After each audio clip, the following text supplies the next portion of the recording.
Alright friends, for this warm-up we're going to be using something that you've already used before.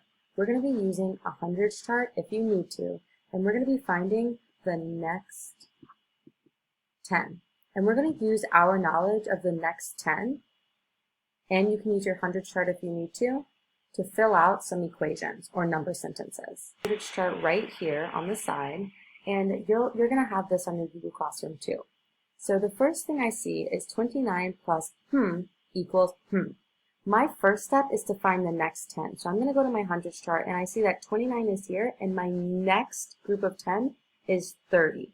So I know that that's going to be my big hole. Now I need to figure out how many I need to go to get to 30, how many I need to count on. One way is I can draw it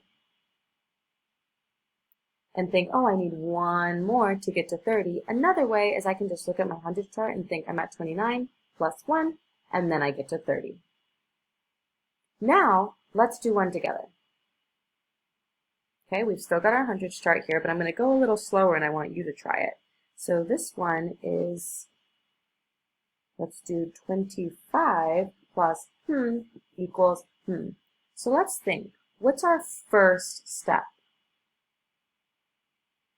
Our first step is to find the next 10, right? So let's go to our hundreds chart, and I found 25. And what would be our next 10? Our next 10 is 30. Now, let's see how many I need to jump to get to 30. 1, 2, 3, 4, 5. I need 5 more to get to my next 10, 30. 25 and 5 is the same as 30. 25 plus 5 equals 30. Now you're going to do some on your own. Have fun!